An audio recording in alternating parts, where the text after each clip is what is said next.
بسم الله الرحمن الرحیم. تاپیک امروز ما در مورد آی پی آدرس ها هست. همونطوری که شما دوستا در مورد آی پی آدرس اطلاعات را دادین در قسمت واتساپ گروپ، ما شما دوباره میایم در مورد آی پی آدرس ها را در این قسمت پرزنتیشن که سینفیتان درست کرده میخوانیم. خب در کل ما میگیم که آی پی آدرس که به معنای اینترنت پروتکل است. ما شما میفهمید که هر زمانی که ما بخوایم یک کار استفاده کنیم، یک قرارداد باشه یا هر چیز باشه، یک پروتکل نیاز داریم بین کمپانی ها مختلف. پس اگر ما بخوایم کامپیوترها را به یکی دیگه وصلش کنیم، بیایم استفاده کنیم، چیزی که نیاز است چی است؟ غیر از هاردویر، آی پی آدرس هاست. نالج ما، فهمیدگی ما در مورد آی پی آدرس ها. آی پی آدرس چی است؟ پس این قسمت گفته an internet protocol address، همون پروتکل اینترنتی را که به نام آی پی آدرس یاد میکنه. is a numerical label assigned to each device connected to a computer network that uses the internet protocol for communication. اینجا ببینید آی پی آدرس ها معمولاً، یعنی که ما بتونیم 100% یا نومریکال هستن، یعنی به شکل اعداد هستن. تمامی صنفیات مسیج هایی که در واتساپ به من شیر کردن این موضوع بود که نومریکال هستن، یعنی کلا به شکل اعداد هستن. این قسمت ها رو به نام آی پی آدرس یاد میکنن. آی پی آدرس. زمانی که شما میخواین در مورد آی پی آدرس ها دیگه معلومات پیدا کنین، ببینین آی پی آدرس یکی هست که مثلا نتورک هست، یکی به نام هاست یاد میشه، میزبان. یعنی زمانی که شما اینمی لحظه هر کدوم ما در اینترنت وصل شدیم و میایم دیتا را، مثلا زوم است، زوم وصل شدیم، میایم درس ما تشریح میکنم ای که درس از طریق صدا و تصویر یا به شما انتقال پیدا میکنه، به کامپیوترهای مشخص شما میره، در کل دنیا خود نمیره، فقط در اون آدرس های کامپیوتر شما میره. کسایی که وصل شدن در چی؟ در زوم. وقتی شما درخواست که ما مثلا در واتساپ براتون میتونم میگم بیاین چی کار کنین، وصل شوین، جوین شوین، یک آدرس لینک را براتون میتونم. شما وقتی که وصل میشین از خود البته زوم ما یک کد و یک پاسورد داره و هر دیوایسی که وصل میشین یک آی پی آدرس خاص خود داره که ما شما از روی دیده میتونیم بشه. پس آی پی آدرس ها بسیار بر ما شما مهم است. بدون آی پی آدرس ما نمیتونیم که کامپیوترها را با یکی دیگه وصلش کنیم. آی پی آدرس ها موضوعات دیگه در قسمت پایین است، اما فعلا ببینید اینجا ما شما بعضی از آی پی آدرس ها را گفته. مثلا تایپس اف آی پی آدرس ها هست. یکی از پابلیک است که فعلا ما شما از پابلیک استفاده میکنیم، کل ما شما مسئله. پرایوت هست که مثلا ارگان ها پرایوت به شکل شخصی آی پی آدرس ها را تعیین میکنن، مشخص میکنن که کسایی که از بیرون هستن نباشن. خب استاتیک هم به همون شکل است، مثل شکل پرایوت داره، یعنی به شکل داینامیک یا شکل اتوماتیکلی، و استاتیک به شکل پرایوت است. یعنی این دو تا مفهوم بسیار زیاد است. ما شما میتونیم بگیم استاتیک یا داینامیک، یا میتونیم بگیم که پابلیک پرایوت. اما هدف ما مثلا این ساده تر است بر شما که پابلیک است و به شکل پرایوت است. فعلا در مورد استاتیک و داینامیک گپ نزنیم، چون اگر ما بخوایم در مورد استاتیک گپ بزنیم این خیلی معلومات دیگه داره. یعنی این خود از یک تاپیک است که نشته کنیم که استاتیک آی پی آدرس چه رقم است، واضح کجا معلومات دیگه داره. پس اول شما آی پی آدرس رو بفهمین، بعداً سر از این موضوعات استاتیک یا بحث کنیم. اول ما باید آی پی آدرس رو بفهمیم. در قسمتی گفته while the public and private are indicative of the location of the network while the public is used outside. ببینید پابلیک میتونه هر طرف باشه، اما زیادتر پرایوت ما یک قسمت موقعیت مشخص است. مثلا کاردان همین کار کامپیوترها خود به شکل پرایوت میسازه که کسی از بیرون در این کامپیوترها دسترسی نداشته باشه. اما وقتی که ما در زوم وصل میشیم، ما پابلیک میکنیم، میشه کلگی هزار طرف میتونه وصل شه. خب پس این اینترنت پروتکل ما که به شکل نومریکال نمبر است، به هر دیوایس به شکل اتوماتیکلی چی میشه؟ اساین میشه به شکل اتوماتیکلی. یعنی شما در حقیقت وقتی در زوم وصل میشین، خود زوم بر شما اتوماتیکلی یک آی پی آدرس درست میکنه برای دیوایس. این آی پی آدرس این یک چیز است که به خاطر زوم درآمد خود از طریق اینترنت یا میگیره، همه وصل شود چه زودتر استفاده شود. میتونه از اونجا با شما به شکل اتوماتیکلی یک آی پی آدرس بده زمانی که شما کانکت میشین وصل میشین.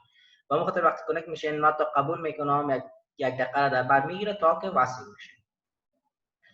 کلا موضوع آی پی آدرس ها سر چند موضوع میشه. آی پی آدرس ها و چطور کار میکنن. ما شما باید آی پی آدرس ها را در این قسمت یک مقدار خوبتر بفهمیم. آی پی آدرس ها یونیک آیدنتیفایر هستن، یعنی مشخص کننده هستن، آیدنتیفای میکنن. و هر آی پی آدرس یونیک است، یعنی هیچ اتوماتیک نمیتونه که من یک آی پی آدرس رو بخوایم به دو کامپیوتر. آی پی آدرس ما چی میشه؟ یونیک میشه. یونیک خب میفهمین یعنی تنها، خاص، یکی. For every machine using the internet known as your internet protocol یا آی پی آدرس. یعنی آی پی آدرس ها یا یونیک آیدنتیفایر ها هستن که شما را مشخص میکنن در اینترنت. یعنی شما معرفی میشین، آیدنتیفای میشین با اینترنت توسط چی؟ توسط اینی آی پی آدرس یا اینترنت پروتکلی که هست. پس این اینترنت پروتکل های ما به شکل پریود های مختلف تقسیم شده. چگونه؟ بین این قسمت ببینیم یک تصویر جالب. ما شما معمولا 32 بیت داریم. ببینید بچه‌ها 32 بیت است. یعنی یک آی پی آدرس ما از 32 بیت تشکیل شده. خب این 32 بیت بر ما شما میگه که ورژنش مثلا کدام است، این کدام خدمات بر ما شما فراهم میکنه، توتال لنت از این 32 بیت تا چقدر لنتش استفاده میشه، این چقدر پروتکل، موضوع پروتکل است، چقدر موضوعات مختلف است، موضوع مربوط به سورس میشه، مربوط به دستینیشن میشه. تمامی از این آی پی آدرس که یک آی پی آدرس مثلا 32 بیتی به این شکل است مشخص میکنه. در این تصویر بالا در این قسمت شما ببینید مثلا نشته میکنید 192.168.0. مثلا 100 یک فرق نمیکنه، خودی بازار ما پس اون ترک قسمت کلاسیفیکیشن هاش اونجا تحت مطالعه قرار میدیم که چرا 192 میگیریم، چرا 168 به این شکل. اما ببینید 1 2 3 4 اکتت اینجا برای شما هست. این اکتت ها چی کار انجام میدن؟ این اکتت ها با قسمت چی هستن؟ بیاید یک مقدار اینجا در تصویر شما ببینید. آی پی آدرس 32 بیتی ما یک اکتت تا اینیش قسمت است، یک اکتت دیگه تا این قسمت است، دیگه اکتت و دیگه اکتت. یعنی چند اکتت داره؟ اگر ما شما ببینیم، خب من از انوتیشن استفاده میکنم، از قلم استفاده میکنم که شما بهتر موضوع رو بگیرید. یعنی چند اکتت است؟ این قسمت یک اکتت است، صحیح. این قسمت ما شما بر ما 2 اکتت است، این قسمت ما 3 اکتت قرار گرفته و این قسمت 4 اکتت است. هر اکتت ما شما، هر قسمت ما یک آی پی آدرس از چند خانه تشکیل شده؟ حساب کنین 8 خانه باید باشه. 1 2 3 4 5 6 7 8. یعنی اگر من بهم حساب میکنم که 1 و به همون شکل 2 و 3 و 4 و 5 و 6 و 7 و 8. یعنی تقریبا اگر ما ببینیم این بیت هستن، چند بیت میشن؟ اگر در مجموع ما شما محاسبه میکنیم در حدود 8 بیت بر ما تشکیل میدن. 8 بیت اینجاست. خب فکر کنید اکتت دوم ما شما هم در حدود 8 بیت بر ما شما تشکیل میدن، اکتت سوم ما شما هم در حدود 8 بیت تشکیل میدن، اکتت چهارم ما شما هم چند بیت تشکیل میدن؟ 8 بیت تشکیل میدن. اینانه اگر شما دوستا در قسمت زوم چت بر من اشتراک کنید که مجموعی از چند میشه، پیدا کنین زود کردن در مسیر اشتراک کنین در زوم چت مسیر چند بیت میشه. خب شاگردای عزیز بسیار عالی، موضوعاتی که شما اشتراک کردین یعنی عدد دقیقش کم 32 بیت ما شما پیدا کردین.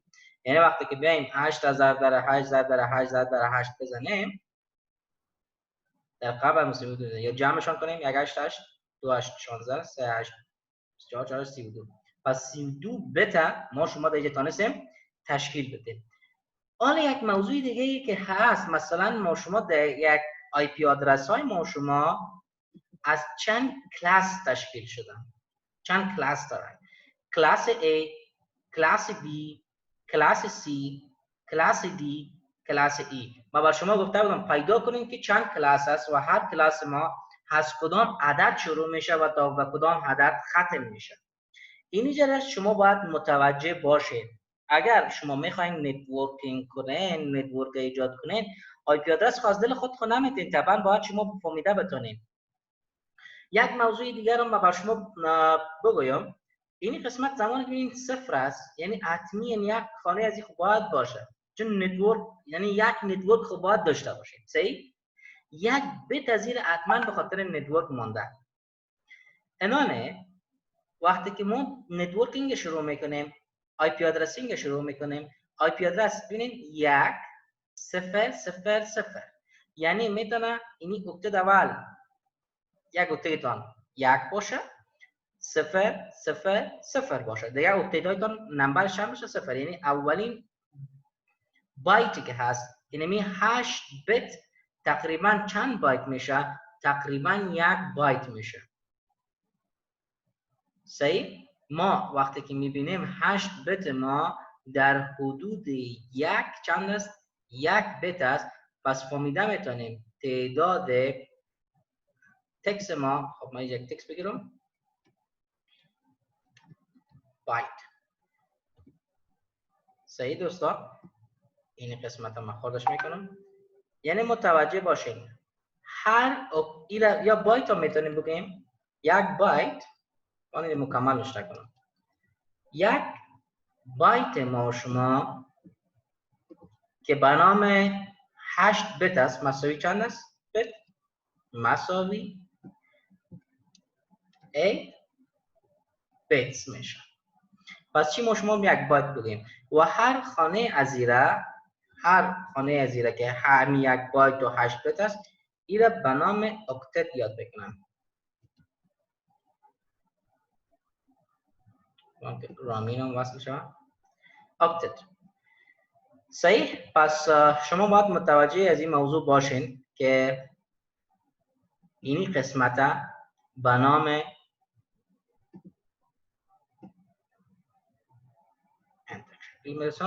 هر خانه از زیر 1 بایت است که 8 بیت است، در حدود 1 اکتت در بر میگیره.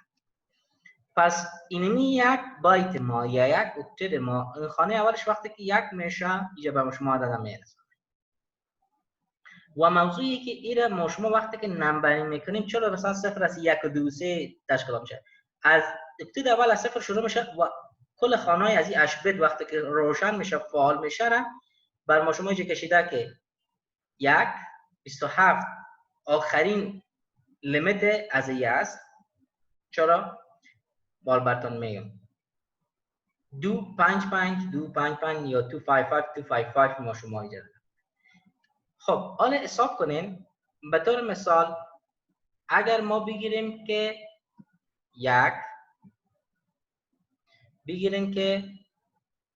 خب من از قلم استفاده کنم،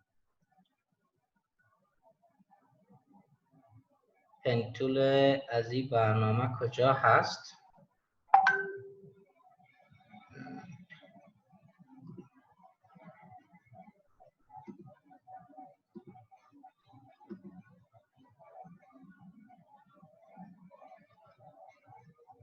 اینجا وایت بورد بر شما آوردم. ببینید زمانی که ما شما میریم هدف از چیست؟ 1 2 3 خب 4 اینجا 5 6 7 و 8. این قسمت 8 اکتید ما آمد، یعنی 8 بیت ما آمده. اولش 1 است، دومش 2 است، بعدم رقم 4 است، 8 است، 16 است، 32 است، 64 است و 128. یعنی اگر ما ضرب کنیم، حالا شما دیده میتونید این تقریبا اگر ما این قسمت ها را بیایم بر شما مشخص بسازم هر بیت ما از کدام عدد گرفته میشه. ما شما اونجا یک استفاده کردیم به خاطر نتورک از 0 به طور مثال الان وقتی یک خانه به او رفت اینجا به خاطر آخرین نتورک ما چند است 127 شد. وقتی شما تعیین میکنین تقریبا به تایتانه خب 10 دقیقه ما شما وقت داریم، کمتر وقت ما هست که زوم بخیر ختم میشه. یک دقیقه شاگردای عزیز که میرواز جمع کنم. اینجا شما دیده میتونید وقتی که من بتا را پیدا میکنم مثلا 192 یا چند است، از اینجا وقتی که ما پیدا میکنیم از 0 تا 128 مربوط کلاس چی میشه؟ کلاس A میشه. این قسمت ببینید البته یک کدوری رفت 127 تا دیگه ریمین مون.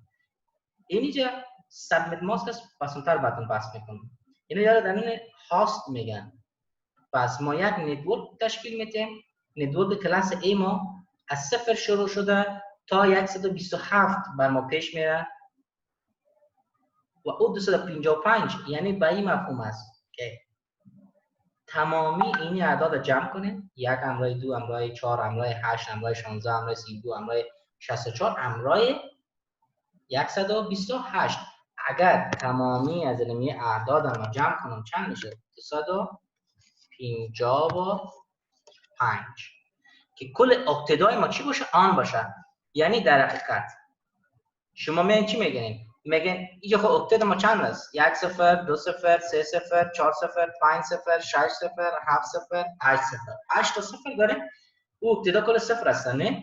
وقتی کل از آن شوند یعنی یام آن شود یک شد، یک جمع میکنم، یام آن شود همراه 2 جمع میشه.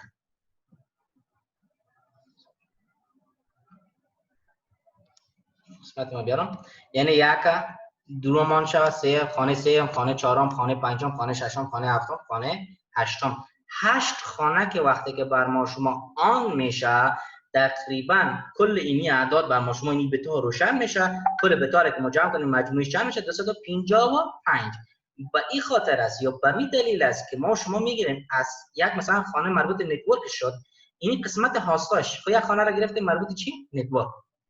از 1 تا 127 کلاس چی؟ کلاس A. اینی آستایش که است 255 255 255 چی معنا میده؟ یعنی تمامی اینی قسمت ما و شما بر ما چی شده؟ آن شده. صحیح؟ کل از چی شد؟ آن شد بر ما. که اگر باز بخوایم مثلا بحث کنیم با این مفهوم است که خب ما اینجا چی میگیرم؟ میگیرم مثلا خانه اول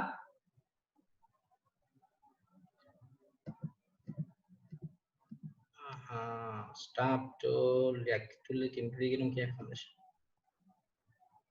چون فعلا در حالت پاورپوینت هم آمده.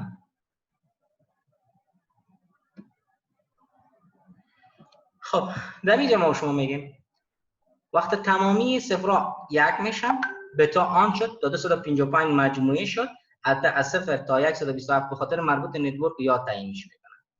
حالا میریم سر خانه دوم. اینی قسمت ببینید از 128 شروع میشه که اینجا بت دومی روشن شد به خاطر نتورک. از 8 بتش بت اول مربوط کلاس A، بت دوم مربوط چی میشه؟ کلاس B. کلاس B تا از 128 شروع تا به 191. این سه دانه دیگه چی میگن؟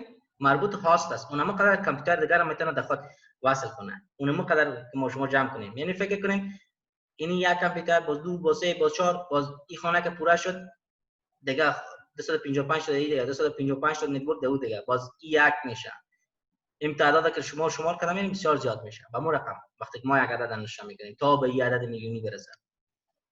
اما اگر بریم در خانه سوم که زیادتر از کلاس C ما شما استفاده میکنیم که به شکل پوبلیک است که زیادتر استفاده میشه، نتورکینگ زیادتر میشه که 192 میگیرن 168 داد یک یاد یک کامپیوترها رو ما شما آی پی آدرس میتیم زیادتر از کلاس چیز کلاس C که در حقیقت 3 بت از این آن شده.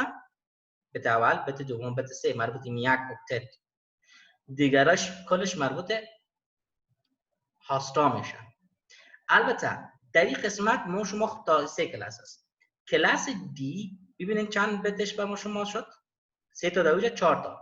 کلاس E 5 تا.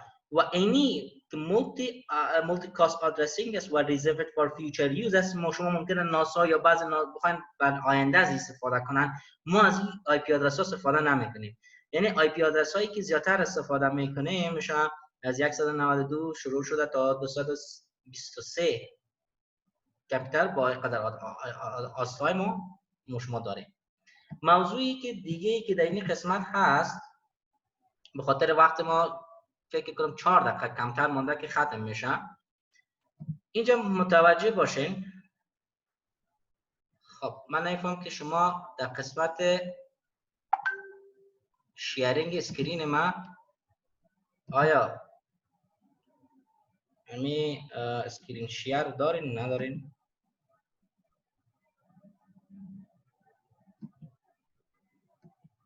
این قسمت ما شما کار کردیم.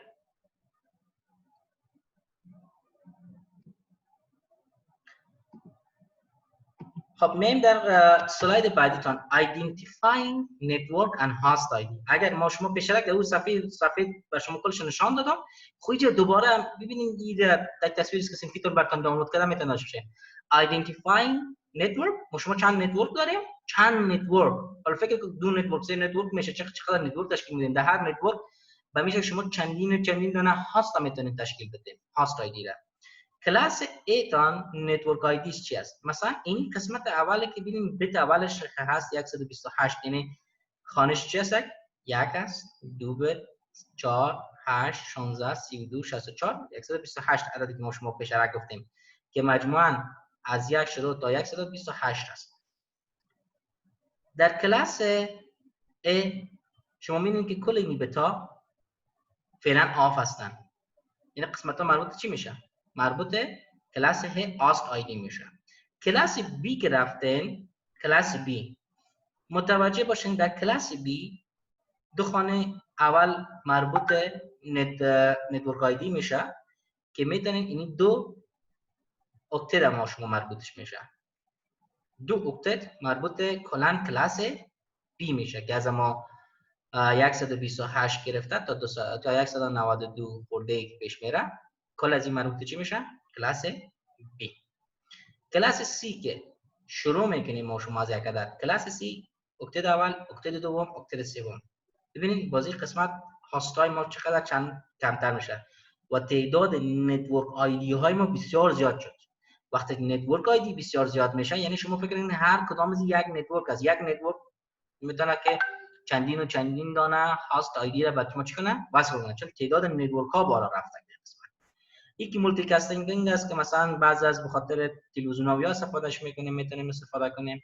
و ریزرفد اکسپریمنتال است که میخوایم به خاطر تجربات آینده ناسا یا بعضی کلاس استفاده کنیم.